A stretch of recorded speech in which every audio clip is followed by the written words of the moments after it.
작은 서점.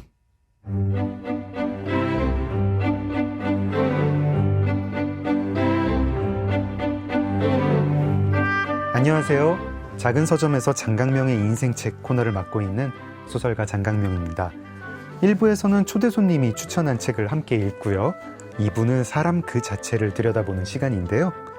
오늘 모신 초대 손님은 대학을 졸업하고 영국으로 건너가 보조교사를 하시고 귀국 후에는 영화 전문 잡지 시네 21에서 취재기자로 입사해서 기자로 또 영화평론가로 활동하셨습니다.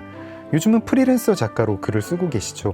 얼마 전에 나의 충동 구매 연대기라는 에세이가 나오기도 했습니다. 취향이 확실한 분이세요. 김도훈 작가님 모시겠습니다. 네, 작가님 어서 오세요. 맞습니다. 네, 제가 소개드린 말씀 중에 네. 이제 영국으로 건너가서 보조교사를 했다 이런 부분이 있었는데요. 네. 영국에서 보조교사 몇 년 하신 거예요? 되게 신기하죠. 2년이요. 아, 저 몰랐어요. 네. 영국은 어떻게 가신 거죠? 그냥 한국 살기 싫어서. 그냥 한국이 싫어서. 작가님 책 제목과 똑같아요. 네. 그냥 저희 어제 말씀하신 대로 그냥 계획 없이. 계획 없었어요. 계획 없이. 대학을 졸업했는데 네. 제가 행정학과를 나왔습니다. 네. 행정학과는 뭐랄까 복지부동하는 관료를 꿈꾸는 친구들이 들어가는 곳이에요. 그래서 심지어 90년대고 운동권도 좀 있었고 그 사회대에 있었단 말이에요. 그러면 네. 뭐 정치과 이런 애들은 막 운동도 하는데 행정학과는 조용했습니다. 왜냐하면 관료가 되는 사람들을 모아놓은 장소이기 때문에 저는 그 공부가 너무 재미가 없었어요.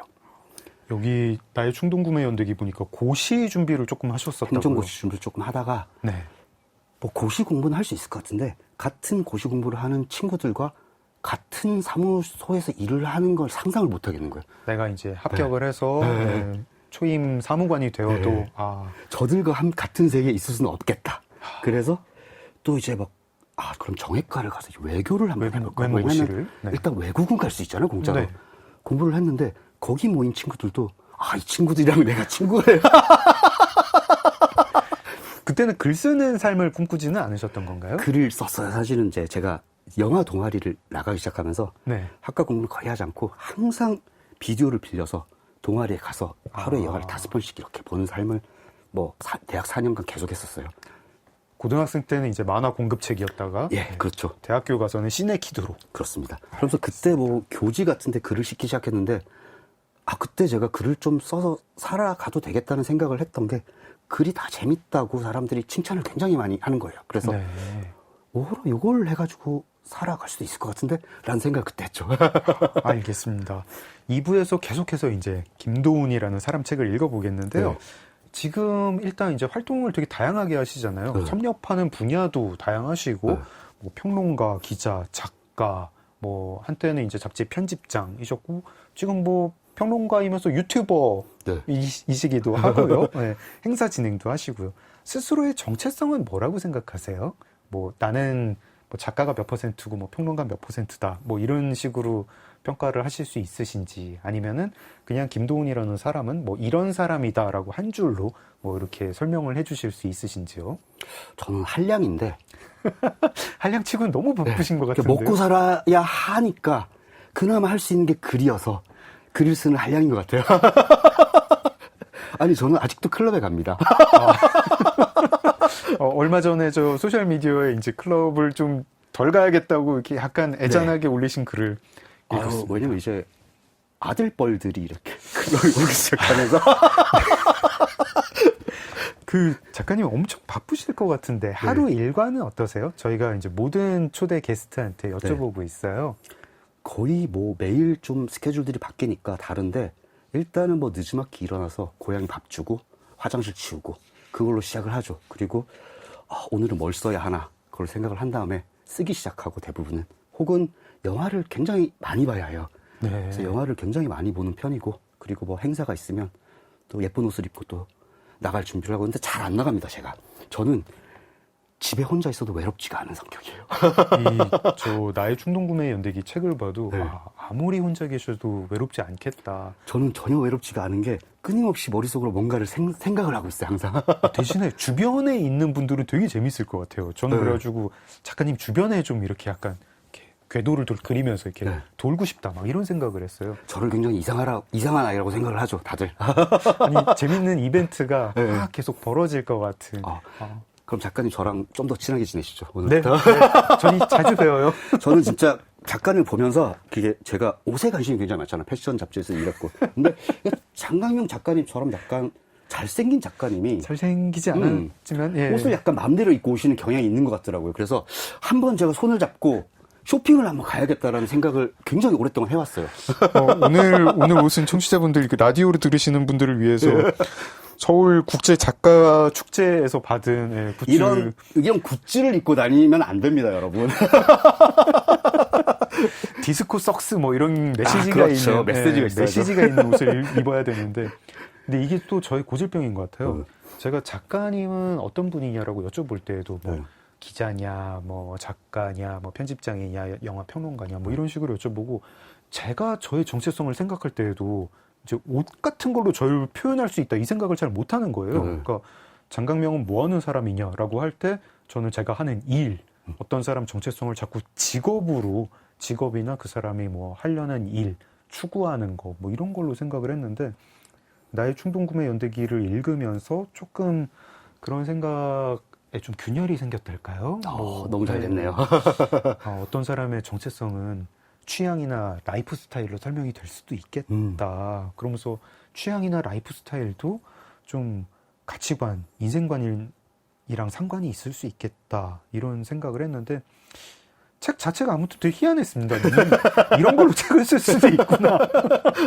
책 필지에 제가 써있는 문구를 한번 읽어드릴게요. 예쁜 쓰레기가 많은 집 선정 올해의 소비 촉진 에세이. 네. 어떤 책인가요? 아니, 이게 사실 제 문학동네에서 이제 책을 내자고 했을 때, 네. 문학동도 좀 큰 곳이고 약간 진중한 책도 많이 내는 유서가 깊은 곳이잖아요. 조금 이제 약간 무게감이 있을 것 같은 그런 네. 느낌적 느낌이 있죠. 그래서 예전엔 약간 작은 출판, 뭐 한겨레 출판 이런 데랑 책을 내다가 문학동네랑 책을 내니까 뭔가 좀 약간 뭐랄까 인문학적으로 약간 그런 표지와 이런 기획을 하겠지라고 했는데 이게 처음 표지가 나왔을 때 두 개의 시안이 나왔어요. 하나는 정말 저에게 맞춰서 아주 단정한 표지가 하나 나왔고 이 오렌지색으로 날개난 이 표지가 나왔는데 네. 두 개를 보다가 이분들이 잘 팔고 싶으신가 보다. 저는 무조건 편집자의 말을 믿는 타입이거든요. 그래서 네. 이렇게 나왔어요. 책 표지도 이 굉장히 책 표지에 눈길을 끄는 오브제가 하나 있는데 네. 작가님이 직접 만드신 오브제로 설명을 들었고 어떤 램프 네, 그렇습니다. 네. 네. 약간 그로테스크한 램프가 그려져 있습니다. 아니, 쓰실 때는 어떤 독자를 상정하고 쓰신 거예요? 우리 집에 예쁜 쓰레기에 관심이 있을 독자들?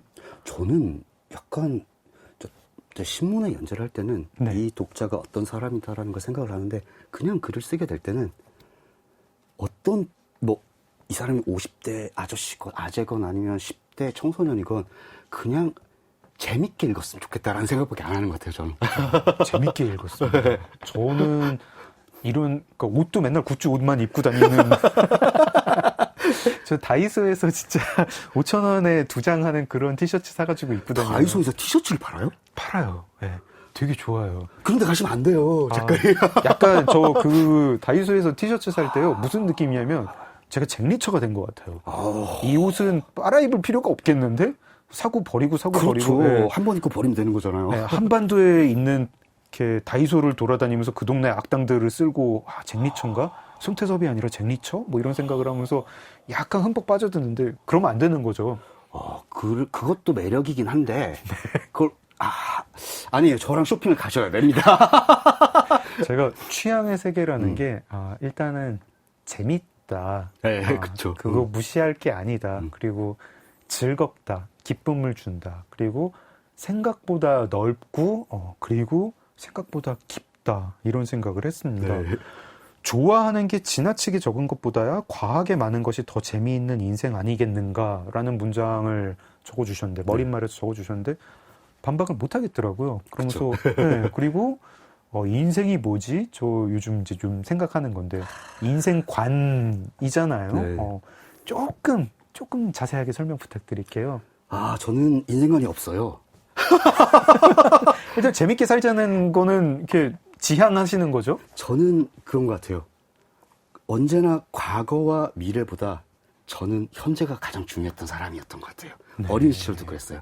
오늘이 가장 즐거웠으면 좋겠다. 라는 생각으로 살았고, 제가 아까 영국 이렇게 건너간 이야기했는데, 행정학과를 졸업했는데, 한국에 살기가 싫은 거예요, 그냥. 네. 그래서 제 예전부터 꿈꾸던 영국에 가자. 그러면 무엇을 할 수 있을까? 그 직장이 있는 거예요. 그래서 갔어요. 그래서 그냥 혼자 갔습니다. 네. 가서 2년 동안 살았어요. 그래서 살면서 거기서도 한국으로 돌아가서 무엇을 해야겠다. 이런 생각이 전혀 없었어요. 그날 즐겁게 살자.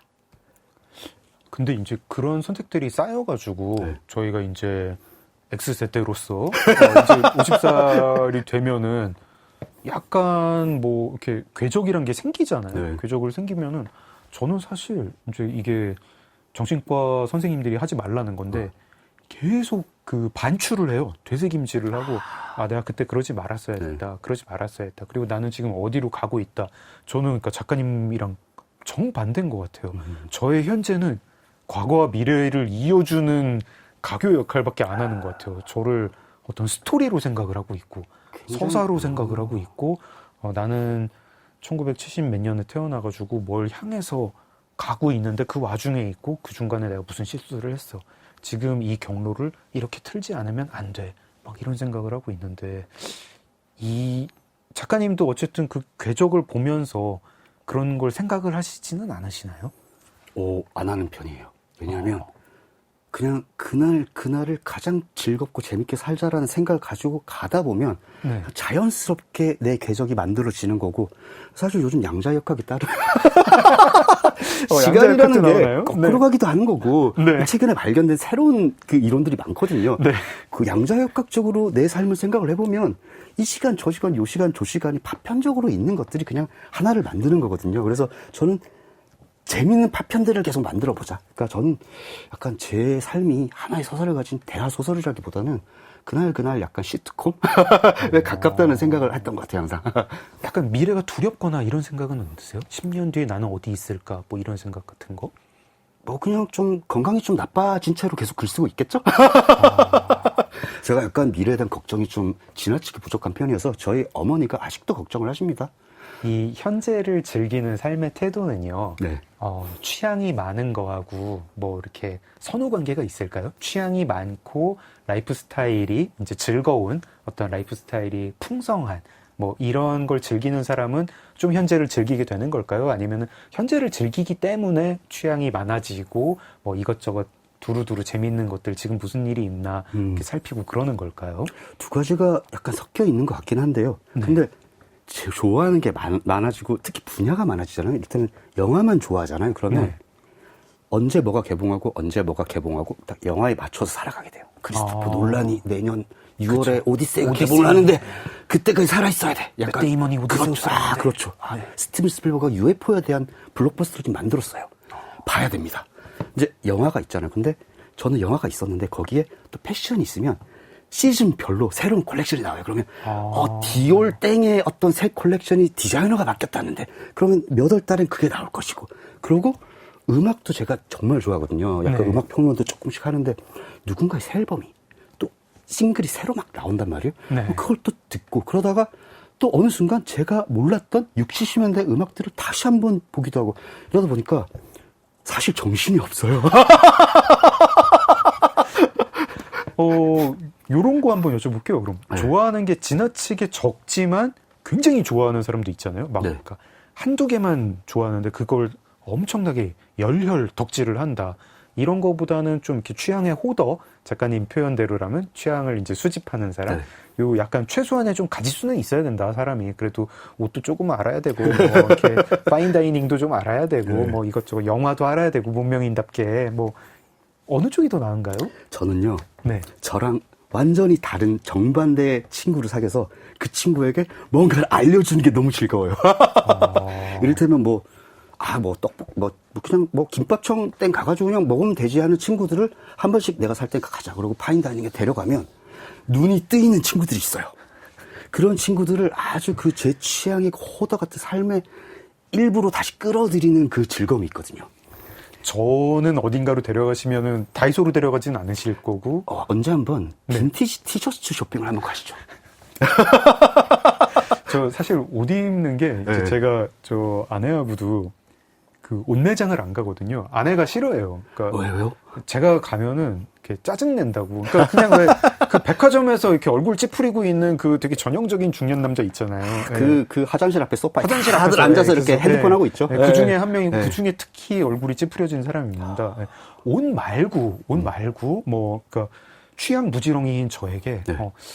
이 분야는 좀 취향을 재밌는 취향이고 이제 취향 초보도 들어가면 재미있을 것이다 하는 뭐 그런 분야 있을까요? 음식 좋아하세요? 음식도 사실 그러니까 편의점 도시락 작가님의 관상이 네.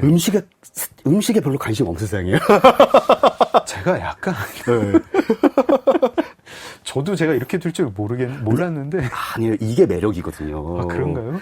갑자기 작가님이 막 저처럼 막 갑자기 이렇게 막 옷을 막 이렇게 입고 막 나타나는 사람들이 약간 뭐랄까 약간 중년의 위기인가? 왜냐면 이렇게 중년이 되면 미국 사람들은 이렇게 포르땡 같은 차를 사잖아요. 네네. 약간 그런 발악처럼 느껴질 수 있거든요. 저는 좀 약간 제 생각에 도스토옙스키 소설 같은 거 이렇게 우중충하게 읽다가 순교해야 될 것 같은 그런 타입인 아이고. 것 같아요. 근데 어쨌든 네. 저에게 좀 이렇게 계몽을 시켜주신다면 네. 램프로 할까요? 나이충동 러그? 러그는 귀찮습니다. 아 그렇군요. 청소를 굉장히 시즌마다 맡겨야 됩니다. 아, 그런데 램프는 되게 재밌어요. 왜냐하면 저는 조명을 너무 사랑하거든요. 네. 제 거실에만 조명이 5개가 있어요. 네. 왜 좋아하게 됐냐면 한국이 되게 천장에 있는 직접 조명이에요. 요즘 옛날에는 그게 다 형광등이었어. 네. 근데 형광등은요, 여러분 병원에서 쓰는 그쵸. 인체를 더욱 자세하게 들여다보기 위한 조명이잖아요. 이게 진짜 근데 외국을 한번 나가봐야 된다는 게 진짜 알겠는 게 네. 제가 처음 해외여행을 했을 때 유럽으로 했을 때 제일 놀란 게 뭐였냐면 여기 왜 이렇게 어두워. 다 그렇게 얘기해요. 네, 호텔들이 어두워. 실내에서 뭘 하지를 못했는데 책을 읽으려면은 따로 조명을 켜야 되네 맞아요. 하면서 네. 돌아와 보니까 한국이 정말 밝더라고요. 너무 밝습니다. 네. 근데 신체를 자세하게 들여다보는 의학적인 용도로 쓰는 형광등이라는 거는 사람을 못생기게 보이게 만들어요. 그러면 서로 항상 보는 부부 사이나 애인 사이라도 밤에 서로의 얼굴을 보고 있으면 지나치게 이 잡티와 이런 것들이 너무 분명하게 보이거든요. 그러면 서로의 애정이 빠르게 식습니다. 이게 약간 이렇게 한국 옛날 TV 드라마 사극을 보는 것 같은 네. 그런 느낌이에요. 그렇죠. 이렇게 등자나 이렇게. 네. 모든 사람이 이렇게 뭔가 좀 클로즈업된 그런 느낌이고 형광등 아래서 보면 음영이 없고. 그렇죠. 근데 간접 조명을 해서 이렇게 백열등 같은 거를 켜놓으면요. 모든 게 예뻐 보여요. 조명으로 한번 시작을 해보겠습니다. 그렇습니다. 제가 이제 추천 리스트를 가격별로 한번 탁 던져드릴게요. 알겠습니다. 뭐 와인이나 오디오 아니라 가지고 다행이에요. 와인은 오디오는 돈이 너무 많이 듭니다. 네. 자동차도 저는 좀 관심이 없는데. 저는 운전면허는 95년도에 땄는데 운전 한 5번 정도 해봤어요. 알겠습니다. 책이 취향으로 시작했다가 인생관, 가치관에 대한 이야기이기도 하다가 좀 약간 뭐 뭉클한 대목들이 있었거든요. 네. 이제 작가님의 어머님은 쓰지 말라고 하셨지만 우울증 이야기 같은 것도 되게 이러셨구나 하면서 읽었는데 되게 유머러스하면서 뭉클한 대목이 이런 거였어요. 우울증을 극복하실 때 패션에 대한 관심이 살아나는 걸로 시작을 했다. 네. 바짓단을 접는 것부터 그때부터 내가 우울증이 떠나가고 있구나 이런 걸 느끼셨다고 하셨습니다. 맞아요. 뭔가 취향에 대한 사랑이 뭔가 삶에 대한 의지랑 좀 겹치는 걸까요? 있는 것 같아요. 제가 우울증 에피소드가 시작이 되면서 제가 한 2년 정도 굉장히 급성 우울증에 빠져서 사실은 대단히 약간 생에 대한 의지를 놓고 싶다라는 순간들이 굉장히 많은 순간이 있었는데 약간 저는 당황했어요. 왜냐하면 저는 나름대로 대단히 즐겁게 살아왔고 살고 싶은 대로 운이 좋게도 살고 싶은 대로 내가 하고 싶은 일을 하면서 살았고 큰 뭐 어린 시절 상처 뭐 이런 것들 많이 캐잖아요. 프로이트처럼 모두가 그런 게 없었단 말이에요. 근데 왜 나는 우울증에 빠졌을까라는 생각이 들면서 가장 슬펐던 게 그거였어요. 그때가 이제 허핑턴 포스트라는 매체에서 편집장으로 일할 때인데 저는 매일매일 옷을 항상 갈아입고 아침에 딱 옷을 어떤 거를 입을까를 결정하는 게 정말 즐거운 사람이었는데 일주일 동안 제가 같은 옷을 입고 회사에 갔어요. 저는 저로서는 그건 있을 수가 없는 일이거든요. 저한테는 좀 그래서 굉장히 내가 심각한 상태가 되었구나를 저는 옷에서부터 제가 알게 됐어요. 그런데 네. 제가 사실 깊게 겪다 보니까 병원에 입원도 하고 제 발로 걸어 들어가기도 하고 정말 재밌는 일들을 많이 겪었는데 어느 날 병원에 입원해 있는데 그 병원복 있잖아요. 그냥 병원복인데 바지단이 너무 보기 싫어 보이는 거예요. 그래서 네. 이렇게 가장 핏에 어울리게 2번 정도를 딱 접고 거울을 보면서 그때 제가 깨달았죠. 옷을 다시 신경 쓰는 거 보니까 돌아왔네. 병원 나오신 다음에 바로 백화점으로 가셨다고요? 바로 강남에 있는 백화점에 가서 가장 비싼 매장에 가서 새 옷들을 봤습니다. 이 책에서는 이렇게 남들이 얘기를 하면 안 믿을 거라고 적어주셨는데 좀 되게 믿기더라고요. 나으려면 이렇게 나아야 된다. 맞습니다. 네, 알겠습니다. 어떤 삶에 대한 의지 뭐 이런 게 취향이랑 관련이 있는 걸까요? 맞는 것 같아요. 저는 즐거운 것들이 주변에 항상 많았으면 좋겠어요. 즐겁고 예쁜 것들이 많았으면 좋겠고 뭔가 비싸고 화려하고 그런 것들이 아니라 각자 좋아하는 예쁜 것들을 모두가 주변에 이렇게 딱 늘어놓고 살았으면 좋겠다라는 그런 생각이 있고 그게 제가 꿈꾸는 약간 유토피아 같은 거거든요. 지금 이렇게 너무 이렇게 다이소 제품으로만 꽉 차 있는 저희 집을 조금 반성을 하면서 조명 한번 좀 이렇게 한번 손잡고 같이 가시죠. 알겠습니다. 빈티지 블랭킷 소개하는 글 마무리를 이렇게 적어주셨는데요. 네. 여기 어떤 단어가 나오는데 네. 이 단어가 이제 그 단어를 해야 사실 말맛이 사는 일본어 단어인데 100% 그 단어를 써야 되는데요. 저희가 지금 이제 공영방송이기 때문에 그 단어를 못 쓰고 메시지라는 단어로 바꿔가지고 얘기를 해보겠습니다. 세상에 맙소사.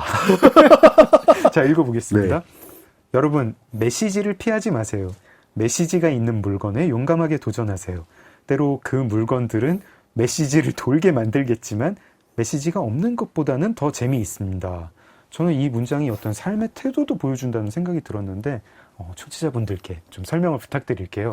이 일본어 단어가 네, 언론사에서 많이 쓰는 거잖아요. 언론사에서 많이 저도 쓰죠. 이렇게 한겨레에서부터 시작을 했기 때문에 그리고 모든 언론사에서 이 일본어 단어 좀 쓰지 말자, 순화를 해서 좀 이렇게 우리말로 좀 하자라고 해가지고 어떻게 뭐 하려고 해도 잘 안 되더라고요. 절대 네. 사라지지 않을 겁니다. 네. 왜냐하면 그 단어를 써야 그 맛이 좀 맛이 살거든요. 나오는 그래서 이제 굉장히 메시지가 강한 단어인데 그렇죠. 그래서 저 기자로 일을 하면서 선배들이 가장 많이 들었던 얘기가 그래서 이 글의 메시지, 네. 그 단어는 뭐야? 였어요. 뭐야? 그래서 뭐 이렇게 꼭 메시지가 있어야 되라는 생각을 그때는 했는데 가만히 생각을 해보니까 글뿐만이 아니라 네. 내가 사는 물건들에도 메시지가 있는 물건들이 있더라고요. 네. 이를테면 사실 무인양땡의 네. 옷들은 메시지는 없어요.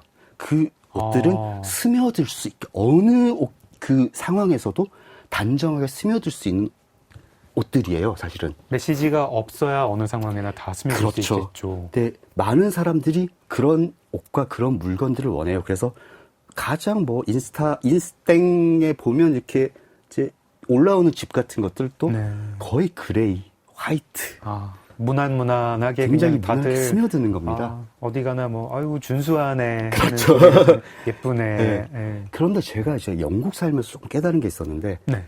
그 사람들은 뭐 아파트를 팔고 가격을 올려서 이사가를 가고 이런 생각이 없기 때문에 정말 100년 된 빅토리아 양식의 집에서 몇 대를 살아요. 네. 그러다 보니까 그 집에 어느 집을 가든 지난 역사가 담긴 그 집안의 사람들의 메시지가 있는 물건들이 가득 이렇게 있더라고요. 물건들이 주장을 하죠. 네. 그래서 이게 나야, 이게 나의 역사야, 이게 네. 우리의 이야기야를 이야기하는데 저는 거기서 감동을 되게 받았던 것 같아요. 왜냐면 한국 집에서는 그런 느낌을 거의 받아본 적이 없거든요.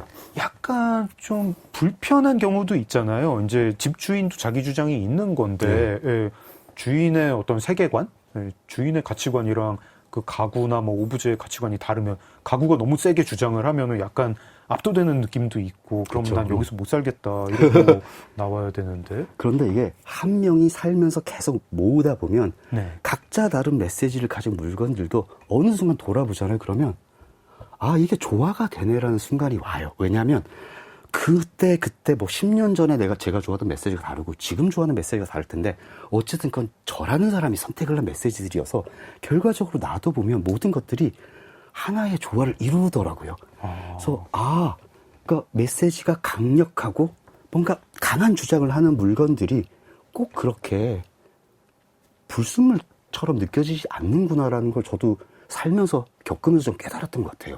그걸 좀 피하지 않고 네. 걔네들이랑 친해지려는 좀 용기가 필요하군요. 도전하고 싶은 거죠. 도전을. 네, 예를 들면 소파를 사도 야 핫핑크 소파를 사볼까? 라고 생각을 할 수 있는 거예요. 저는 좀 감당 못하는 주장입니다. 핫핑크. 네, 핫핑크는 저도 없습니다. 혹시 사람에 대해서도 네. 조금 그렇게 생각을 하시나요? 이제 메시지가 있는 사람이 설사 그 메시지가 내가 소화가 좀 힘들더라도 그런 사람들을 좀 주변에 두고 싶다. 이게 제가 두고 싶은 문제는 아닌 것 같고 네. 자연스럽게 제 주변에 모인 사람들이 다 메시지가 좀 강한 사람들이 됐어요. 네. 그래서 생각을 해보니까 내가 좀 메시지가 강하니까 결국 같이 메시지가 있는 친구들이 내 주변에 모이는구나라는 생각을 하게 됐는데 제가 성격이 이상해서 그런 거겠죠? 아니요. 저 약간 그런 삶은 어떤 삶인지 좀 네. 궁금합니다.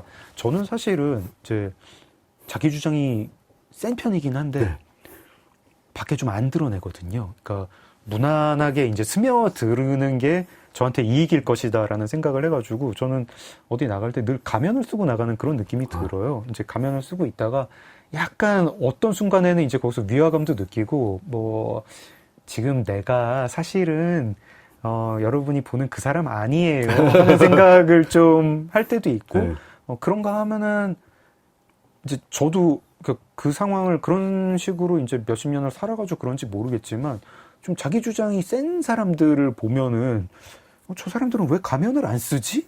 뭐 약간 그런 생각도 하고 서로 그냥 가면 쓰고 만나가지고 뭐 우리 외로우니까 뭐 이렇게 좀 그냥 맥주 마시고 외로움 덜고 그냥 집에 가가지고 다시 그러면 좋지 않아요? 하는 생각도 있거든요. 근데 요즘 약간 생각이 바뀌는 것 같아요. 김한선 씨가 네. 노래했잖아요. 슬픈 가면 무도회라고. 난 차라리 벗어야 되는 때가 어느 순간 오는 것 같아요. 저도 근데 네. 사실 가면을 굉장히 오래 쓰던 사람 중에 하나예요. 왜냐면 저도 MBTI가 비과학적이긴 한데 제가 너무 INFP라고 하셨죠? 할 때마다 인프피가 나와요. INTP입니다. 비슷한데 약간 좀 더 약간 조금 냉정하고 더, 네.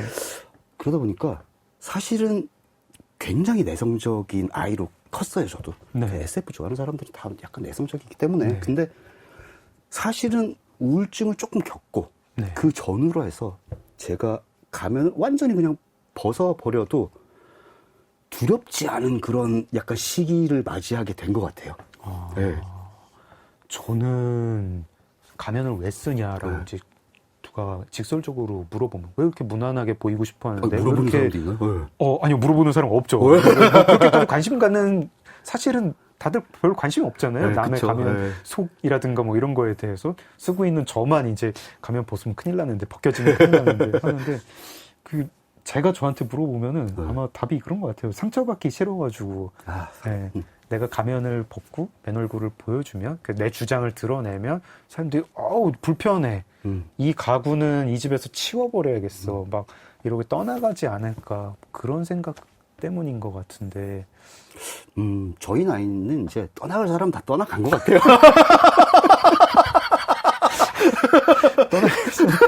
그러고 보니까 몇 없는 것 같긴 그죠. 합니다. 친구가 막 늘어나는 것 같지만 네. 점점 줄어들잖아요, 사실은. 그렇죠. 네. 약간 슬프게 떠나는 사람도 있고요. 진짜 그렇습니다. 뭐 이렇게 네. 생물학적으로 떠나는 사람도 있고. 그럼요. 네, 그렇군요. 너무, 또 생물학적 이야기를 하게 되니까 약간 움츠러들게 되네요, 저도. 네, 슬금슬금 가면 좀 어디 가가지고 이렇게 벗어 던지고. 네. 가면 던지는 방법 중에 제일 안 좋은 방법이 뭐냐면 술 취해가지고 벗어 던지는 것 같아요. 아유, 그건 가면을 더 쓰는 거죠. 그런 건가요? 저 그런 적 몇 번 있었는데 네. 약간 후유증이 있어가지고 네. 슬금슬금 한번 이제 좀 제가 좋아하는 분들 앞에서 가면을 벗어보겠습니다. 준비가 되신 것 같습니다, 작가님. 네. 저는 작가님이 이제 소셜미디어에 세대 진단을 올려주실 때 되게 좋아하거든요. 네. 세대 진단, 세태 진단. 약간 인사이트를 얻기도 하고 그러는데 어제도 저희가 슬램덩크 둘러싸고 X세대 이야기를 했고요. 네. 나의 충동구매 연대기에도 X세대 이야기가 나오는데 스스로 리더의 길을 포기한 세대다. 네. 윗세대와 아랫세대의 연결고리가 되기를 포기했다. 영원히 철들지 않는 세대다. 뭐 이런 이야기를 적어주셨습니다. 뭐 이렇게 칭찬하는 말은 아니잖아요. 예. X세대론 한번 들어보고 싶습니다. 저는 이렇게 각자의 세대는 자기 세대를 비하해야 한다고 생각해요. 그렇죠. 왜냐하면 어떤 세대는 스스로 세대에 굉장히 자긍심을 가지고 있더라고요. 아, 그저 옆에서 보면 좀 부끄럽습니다. 너무 민망하지 않습니까? 민망해요. 네. 예. 이것도 혹시 X세대 특징인 그런 것 같아요. 예. 왜냐하면 가만히 생각해보면 저희는 이제 그 이전 세대와 달리 문화적 세례를 엄청 많이 받았고, 그리고 이제 우리는 사실 뭐 민주화는 이미 이루어졌고, 뭐 우리는 네. 그냥 행복하게 왕관이 하나 보면서 이렇게 캘리포니아 드림이나 들으면서 이렇게 즐겁게 살면 되는데. 재수없어. 그러니까요. 네. 너무 재수 없었죠. 네. 사실 저희 대학 들어갈 때 공부하셨어요? 안 했죠. 네. 전혀 안 했습니다. 전혀 안 왜냐하면 했죠. 네. 졸업만 하면 대학 다 들어갔는데. 막상 뭐 졸업할 때 되니까 뭐 외환위기 터지고 뭐 그게 해가지고 그렇지는 문제였죠. 않았는데. 그게 예. 문제였죠. 정말 짧은 한국의 네. 호경기. 예. 그거를 그 시절에 겪게 되면 사실은 저는 10대 후반에서 20대 중반 정도까지 사람이 겪은 것이 그 사람의 멘탈리티를 상당히 많이 결정을 한다고 생각해요. 네. 사실 저희가 음악도 그때 들었던 음악을 끊임없이 반복해서 듣지 않습니까? 아, 저는 요즘은 이제 헤비메탈 못 듣겠더라고요. 약간 바뀌었어요. 아, 그래요? 네, 사람이 바뀌기도 너바나 안 들으세요? 너바나는 헤비메탈 아니니까. 아, 네. 그 본조비는 저도 약간 요즘은 이거 촌스럽다. 약간 본조비 좋아요. I'll be there for you. 네.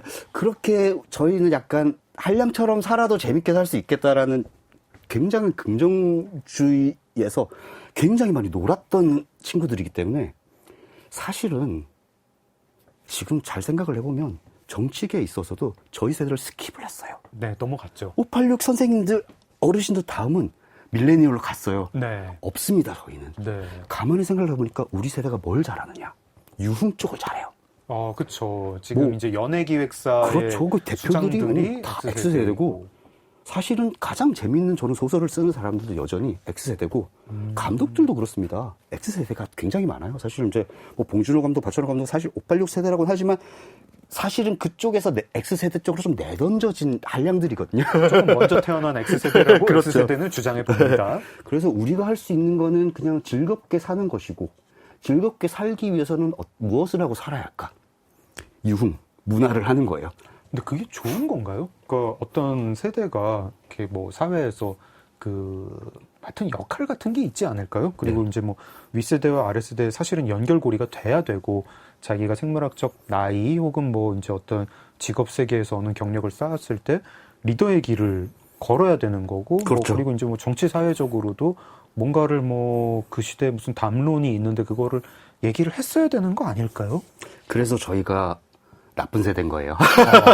그래서 제가 항상 X세대 이야기를 제가 굉장히 자주 하는데, 그 이유는 자조하기 위해서거든요, 사실은. 그러니까 나는 밀레니얼 당신들이 굉장히 훌륭하다고 생각한다. 너희들은 너희들의 주장이 있다. 내가 거기 동의하지 않더라도 확실한 주장이 너무 좋고, 우리 윗 선배들은 뭔가 돈도 많이 벌고 이렇게 권력도 쥐고 뭔가 큰 걸 하셨잖아요. 근데 그 사이에서 사실 미국 쪽도 X세대들이 요즘 이렇게 쇼츠를 굉장히 많이 올리는데, 네. 그들이 항상 주장하는 게 우리 건드리지 마라. 우리 조용히 살고 싶다. 그러니까 미국에서는 X세대를 이친 세대라고 부르더라고요. 세대. 그러니까 네. 사실은 미국, 한국 이렇게 약간 뭐 그 거리가 있지만 우리 윗세대는 그 세계화의 영향을 전혀 받지 않았잖아요. 네. 근데 저희는 어릴 때 그 해외 문화들을 적극적으로 보면서 사실은 미국 X세대, 유럽 X세대, 한국 X세대가 약간 비슷한 공통점이 있어요. 다들 스스로 철이 없다라는 걸 너무 잘 알고 있고, 그리고 우리는 그냥 조용히 살고 싶어. 건드리지 마. 라는 게 있는데, 저는 그게 되게 패배자 정신이라고 생각을 해요. 네. 근데 아마 저희는 그걸 벗지 못할 거예요. 뭔가 이렇게 약간 그 말투가요. 네. 그러니까 그거에 이제 벗지 못할 거라고 말씀하시는, 진단하시는 말투가 좀 자조하는 것 같기도 하고, 약간 뭐 근데 귀엽다, 뭐 약간 사랑도 좀 담긴 것 같고 그렇습니다. 맞습니다.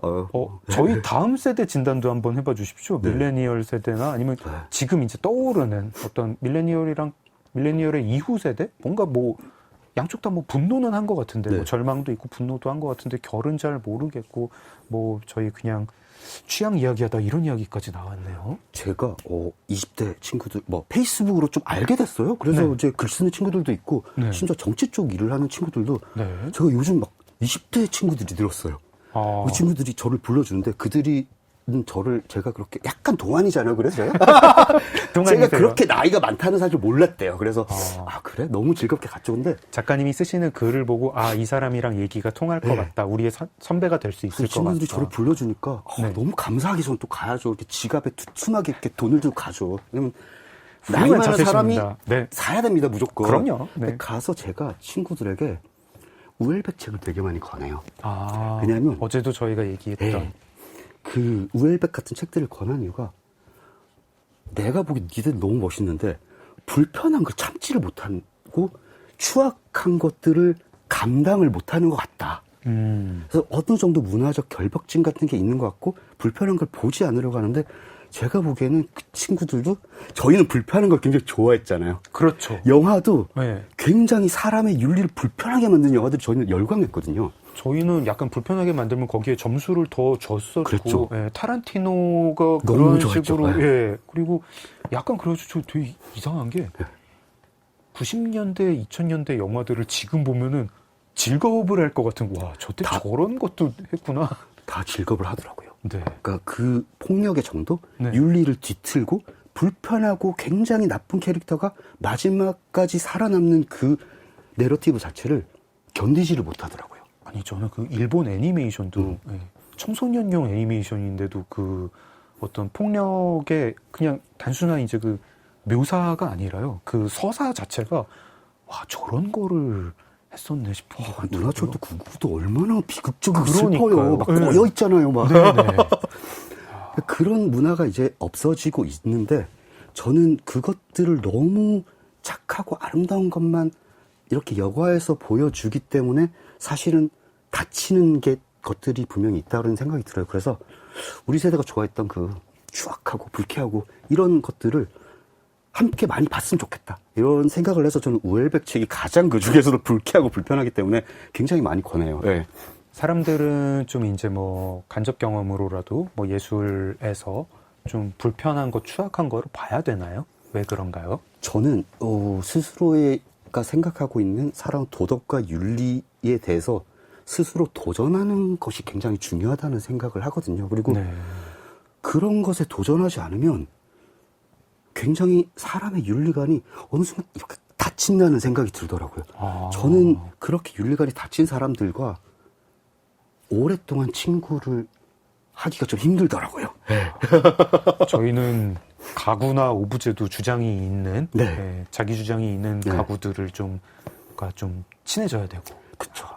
사람이나 예술 작품도, 네. 예, 문화 예술도 좀 저희 마음에 들지 않더라도 불편한 소리를 하는 그런 작품들이랑 친해져야 되는군요. 그렇죠. 세상에 정치인들도 얼마나 불편해요. 불편한 사람이 90%잖아요. 그쵸. 네. 정치가 그렇게 불편한데 문화도 좀 더 불편한 거를 함께 봐야죠. 요즘은 근데 이제 불편한 존재들 이제 거의 꺼버리듯이 이제 구독 취소하고 팔로우 그렇습니다. 취소하면 네. 꺼버릴 수가 있어가지고 참 그렇습니다. 잠깐 여기서 작가님 노래 한 곡 추천해 네. 드릴까요? 네. 어떤 노래 들으면 좋을까요? 이 타이밍에 불편한 노래 추천해 제가 주시려나요? 이렇게 디스코 노래를 다 가지고 왔는데요. 네. 티나 찰스의 I Love to Love이라는 노래가 있습니다. I love to love. 너무 좋지 않나요? 사랑하기 사랑하는 위해서 걸 사랑한다. 사랑하기 위해서 사랑한다. 사랑을 사랑한다. 사랑을 사랑한다. 네. 에너지를 좀 얻고 싶습니다. 사랑하는 에너지를. 그러니까 결과적으로 불편한 것들을 보는 것도 내가 세상을 얼마나 사랑하는지를 확인하고 싶어서 보는 것 같거든요, 저는. 맞아요. 불편한 것들 다 꺼버리면 아무것도 사랑할 수가 없어요. 그럼 그냥 원래 좋아하는 걸로 최적화를 하는 거죠. 너무 사랑스러운 드라마 한번 보면 삶이 더 힘들어지잖아요. 알겠습니다. 티나 찰스의 I love to love 듣겠습니다. 작은 서점 장강명의 인생책 김도훈 작가님과 함께하고 있습니다. 지금 저희는 이제 나의 충동구매 연대기 위주로 좀 얘기를 했는데요. 이전에 내신 에세이 우리 이제 낭만을 이야기합시다라는 에세이가 있었죠. 네. 저 그 책 좋아합니다. 거기서 낭만을 이야기를 하셨는데 나의 충동구매 연대기에도 로망이라는 단어가 나와요. 네. 로망, 낭만 같은 거잖아요. 네. 네. 한자로 쓰면은 낭만인데 여기 이제 집을 짓는다는 로망이 있지만 편리한 아파트에 양보하셨다고 하셨습니다. 작가님도 이제 그 낭만을 꼭 추구하시지는 않는구나. 뭐 이렇게 저 책에서는 이렇게 저 굉장히 이렇게 제갈량 같은 한 수로 네. 뭐 이렇게 실리도 취하시고 낭만도 결국은 얻으셨지만 네. 이게 부동산에 지더라고요. 저희가 결국 낭만만 추구할 수는 없는 게 인생인 것 같아요. 그러니까요. 현실과 낭만, 나는 어디쯤에서 균형을 잡는다. 뭐 어느 지점에서 균형을 잡으면 좋다. 뭐 이런 얘기 좀 듣고 싶습니다. 그냥 사람이 계속 꿈을 꾸면서 사는 건 좋은 것 같아요. 근데 현실이 이렇게 네. 따귀를 때리면서 꿈꾸지 마. 따기를 맞으면서도 네. 꿈은 꿔야 되는 것 같아요. 아파트라는 현실이 있고, 아이고. 아파트의 편리함이라는 현실이 네. 있고, 네. 집을 짓는다는 낭만이 있을 때, 그럼 뭐 어느 시점에서 어디서 이렇게 아파트 버리고 집 지으러 간다, 땅콩주택 지으러 간다 이렇게 해야 되나요? 제 친구가 최근에 집을 지었습니다. 네. 서울 살던 친구인데 네. 전라남도 고흥을 갔어요. 네. 포스터 디자인을 하는 친구인데 집을 짓기 시작했어요. 2년 만에 지을 거라고 했는데 6년째 짓고 있습니다. 그걸 보면서 저건 내가 감당할 수 없겠다 라는 생각이 들더라고요. 이게 약간 나의 낭만과 로망에도 약간 뭐가 있냐면 깜냥이 좀 존재를 하는 것 같아요. 낭만, 현실, 깜냥. 네, 깜냥이죠. 깜냥이라 네. 하면 내가 낭만을 얼마나 수용할 수 있느냐 하는 그렇죠. 뭐 도량 같은 건가요? 그렇습니다. 끊임없이 로망을 추구하면서 자신의 깜냥을 실험해 보는 거죠. 실험하다 보면 좀 알게 됩니까? 알게 되더라고요. 네. 내가 어디까지 할 수 있는 사람이고 어디는 할 수 없는 사람이라는 걸 어느 순간 깨닫게 됐어요. 저는 항상 말했지만 한국이 싫어서 저는 영국 갔고 캐나다에 갔고 이렇게 끊임없이 탈출하고 싶었던 사람인데 이제는 사실은 한국이 제일 편해요. 이게 어르신들이 예전에 자기 친토부리 한국 땅이 제일 편하다고 했는데 제가 그 이야기를 하고 있더라고요. 어느 순간. 한국이 싫어서라는 소설을 쓴 저는 옛날부터 한국이 제일 편했어요. 그랬을 것 같아요. 저는 그냥 이렇게 조용한 가구 없는 방에서 그냥 도스토옙스키, 조지 오웰 뭐 이런 거 읽으면서 제 깜냥이 딱 그 정도였던 것 이거 같습니다. 되게 멋있다. 갑자기 되게 멋있게 들린다. 제가 못하는 거거든요. 이제 현실과 낭만 사이의 균형점을 찾는 거는 그러면 이제 결국 도전은 하고 네. 실험도 하고 해봐야죠. 네. 그러다가 자기 깜냥을 찾는 거군요. 그럼요. 네. 뭐 실험하다가 뭐 크게 실험실 폭발 일어나거나 뭐 어디 데이거나 이런 건 그냥 감수하는 건가요? 감사해야죠. 제가 농구를 하고 싶다고 강백호가 될 수 있는 건 아니지 않습니까? 알겠습니다. 이제 특별한 계획 없이 사신다고 하셨지만 네. 이제 계획 같은 것도 좀 여쭤봐야 되니까 네. 여쭤보고 싶습니다. 일단 그 마감들 지금 엄청 많이 하시잖아요. 이것들은 좀 이렇게 뭔가 컨셉을 잡아가지고 이 마감 모아가지고 김도훈의 삐딱 모아가지고 무슨 단행본을 내고 이런 단행본을 내고 뭐 이런 계획이 좀 있으실까요? 열심히 쓰다 보면 출판사들이 제안이 오겠지라고 저는 제가 정말 못하는 것 중에 하나가 저는 누구한테 칭찬을 듣잖아요. 칭찬을 못 들어요. 칭찬을 듣는 순간 너무 민망하고 치고 싶어요. 이렇게 밀고 싶어질 정도로 제가 그걸 못 듣습니다. 작가님 책 너무 재밌어요. 하지 마세요.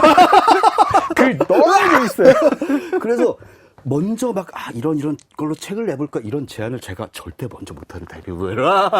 아니 제안 던지는 거는 사실 그렇게까지 칭찬하고는 상관없잖아요. 그런데 민망하더라고요. 그래서 그냥 이상하게 저는 약간 그런 부분에 있어서 그냥 이걸 알아봐 주는 사람이 함께 하자고 하면 언제든지 약간 요런 성격입니다. 저는 작가님이랑 정반대거든요. 저 정말 제안서 정말 많이 던져요. 정말 많이 던지고 이거 될까요? 이거 어떻게 생각하세요? 별로 안 친한 편집자한테도 던지고 그쪽에서 관심 있어 하면은 그러면은 뭘 해주실 수 있어요? 뭘 도와주실 수 있어요? 그러니까 돈을 달라는 게 아니라 어떤 걸 섭외를 해준다거나 아니면 기획을 같이 하자거나 정말 많이 던지거든요. 이야, 저희 같은 사람들이 사실 이렇게 전생에 결혼을 했었을 사이일 수도 있어요. 서로의 그 장단점이 정확하게 믹스가 되면서 아주 성공적인 가정을 꾸렸을 것 같아요. 전생의 연이 이렇게 좀 약간 이렇게 떠오를 것 같기도 한데. 그러면은 단행본 관련해서는 계획은 딱히 없고 누가 알아봐 주면 편집자가. 그래서 최근에는 이제 한 출판사랑 이제 뭐 사랑에 대한 책 같은 걸 써보자. 그래서 내가 했던 사랑들이 다 실패와 근데 실패로도 글을 쓸 수 있는 거잖아요. 실패가 더 재밌죠. 실패가 훨씬 재밌거든 사실. 네. 사랑에 성공한 얘기 누가 봐요? 제가 사실은 아까 이 스튜디오 들어오기 전에 네. 스튜디오 밖에서 이 실패한 연애담 2개만 들었는데도 그 2개가 너무 재밌더라고요. 그 2개로 각자 단행본을 낼 수도 있어요. 저는. 그럴 것 같아요. 네. 이거를 제가 심지어 작가님께 이거는 존 업다이크 스타일로 낼 수도 있고 브리짓 존스의 일기 스타일로 낼 수도 있다. 양쪽 다 가능한. 업다이크 쪽이 좋겠고 한 70이 되면 약간 필립 로스처럼 이렇게. 필립 로스처럼. 걸작이 될 것 같습니다. 걸작 70에는 한번 써와야죠. 소설도 그러면. 저는 항상 이야기에 관심이 많고 이제 영화를 좋아하고 내러티브를 좋아하기 때문에 소설을 써보고 싶다라는 생각을 많이 했는데 사실 뭐 내가 깜냥이 되겠어라는 생각을 항상 했던 것 같아요. 왜냐하면 실험하시고 도전하셔야죠. 그래서 요즘은 한번 써볼까? 왜냐하면 이렇게 제가 최근에 굉장히 좋아하는 이제 젊은 천현우라고 작가가 있는데 네. 소설을 쓰기 시작하더라고요. 네. 그래서 그걸 보면서 이거 한번 해볼까라는 생각을 좀 하게 됐어요. 제가 천현우 작가에게 소설 지면을 제가 제공한 그러니까요. 기획자입니다. 예. 그의 길을 오픈해 주신 분이시잖아요. 제가 기획 제안서를 여러 출판사에 보내서 네. 월급 사실주의 기획을 하고 야. 천현우 작가를 모셨습니다. 그렇습니다. 역시 프로젝트를 만드시는 분이군요. 이게 왜 저는 이렇게 칭찬을 들어도 네. 뭐 누구를 밀치거나 그러지 않고 굉장히 너무 기분이 부럽다. 좋네요. 글 관련해서 단행본 관련해서 그렇고 다른 활동들은 어떠신가요? 이제 뭐 무비건조 뭐 이렇게 그리고 뭐 이제 좀 약간 뭐 영화 평론가로서 저는 이제 뭔가 영화라는 장르도 아까 저희는 그냥 뭐 사회 뭐 세대론 얘기를 했지만 영화라는 장르도 뭔가 지금 나중에 한 10년 뒤, 20년 뒤에 보면은 2020년대 중반에 무슨 되게 중요한 무슨 일이 일어났다 뭐 이런 것 같은데 이런 거에 대해서 혹시 뭐 진단을 하시거나 글 쓰실 생각 없으신가요? 영화는 지금 대전환기에 있거든요. 네. 영화라는 극장에 가서 영화를 본다라는 그 경험이 플러스 됐던 그 시네마라는 거는 아마 20년 안에 멸종할 것 같아요. 그렇게까지 생각을 하시나요? 사실 얼마 전에 이제 미국 이제 극장주들이 이제 발표를 했는데 네. 극장 산업은 20년 안에 마무리가 된다라는 이미 그런 진단을 내놨어요. 이미 그들이 네. 그 사업을 운영하고 있는 그렇습니다. 그들이요? 그래서 그들도 이제 결국 이제 최근 마틴 스코시지 감독 제가 너무 존경하는 이 양반이 극장에 안 간 지 굉장히 오래됐대요. 스코세지 감독이 극장을 안 간지 집에서 영화를 본대요. 신작도. OTT로 본대요? OTT로 본대요. 내 띵띵으로 보는 거예요. 그분도. 그분 무슨 마블 영화는 시네마가 아니다 뭐 이런 말씀하시고 막 그랬던 분 아니에요? 근데 이게 그런 것 같아요. 이렇게 크리스토퍼 놀란이나 아직 다른치는 필름으로 영화를 만들잖아요. 네네. 근데 필름으로 영화를 만들 때랑 디지털로 영화를 만드는 거는 사실은 다른 매체나 마찬가지예요. 그런가요? 네. 필름으로 영화를 찍잖아요. 그러면 조명과 모든 것을 구상을 완벽하게 해서 촬영에 들어가야 됩니다. 근데 최근에 이제 필름으로 영화를 찍을 수 있는 사람들 몇 명 없을걸요? 근데 디지털은 찍고, 뭐, 이거 좀 지우고, 이렇게 해서 만들면 돼요, 사실은.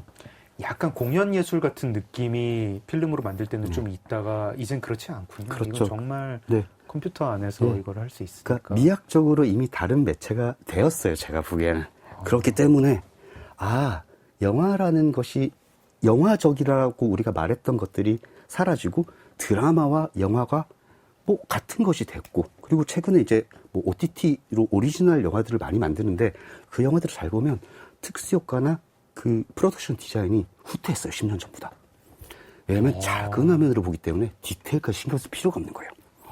큰 화면으로 보면 그 디테일을 우리가 저 디테일이 안 좋은데라고 잡아낼 수 있는데 이제는 거기에 신경 쓰는 사람이 없습니다.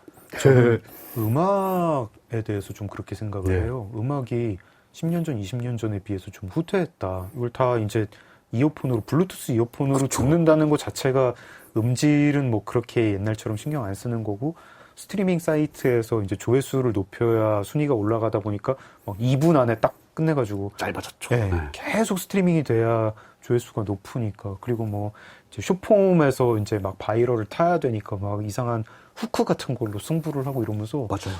옛날에 막 8분짜리, 10분짜리 막 이런 곡들, 무슨 앨범, 뭐 컨셉 앨범, 뭐 이런 거, 그런 거 없구나. 어떤 음악적 야심 같은 게 좀 없어졌다. 모든 매체가 약간 블렌드해지고 있는 상황인 것 같아요. 패션도 그렇습니다. 문학도 좀 그렇지 않나요? 예전에 그 복잡한 대하 서사를 다루던 그런 거대한 볼륨의 책들이 요즘은 좀 많이 사라지고 있다라는 느낌을 좀 받거든요, 저는. 저도 좀 그런 느낌. 네. 책 자체도 얇아졌고 네. 그 안에 들어가는 이제 야심도 좀 얇고 네. 이제 작가들의 수명도 좀 그렇죠. 예, 네. 짧아졌고 예, 어떤 감수성을 네. 이제 포착하는 그런 방향이 되는 것 같은데 모르겠습니다. 이게 이제 뭔가 시대에 불화하는 정신인지 아니면 그냥 시대에 밀려난 X세대의 푸념인지. 근데 밀려나고 불화하는 거죠. 근데 작가님의 여러 가지 주장을 들으니까 네. 되게 재밌네요. 감사합니다. 주장이 메시지가 확실한 예, 저는 말은 확실하게 합니다. 재밌었습니다. 다음에 또 보시고 싶습니다. 너무 다시 오고 싶네요. 저희 뭐 마무리하는 노래 한번 좀 이렇게 추천 하나 부탁드립니다. 네. 또 제가 굉장히 좋아하는 디스코 시절에 네. 글로리아 게이너라는 I Will Survive를 불렀던 전설적인 네네. 가수가 있는데 아윌 서바이브를 추천하시는 건 아니고? 아닙니다. 네. Never Can Say Goodbye라는 노래였습니다. Never Can Say 네. Goodbye. 마지막 곡으로 완벽하죠. 완벽하네요. 네. 어제에 이어서 오늘까지 김도훈 작가님과 함께했습니다. 작가님 시간 내주셔서 감사합니다. 너무 감사합니다. 네. 작가님 보내드리면서 작은 서점 장강명의 인생책도 문 닫겠습니다. 소설가 장강명이었습니다. Never Can Say Goodbye 들으면서 문 닫을게요. 고맙습니다.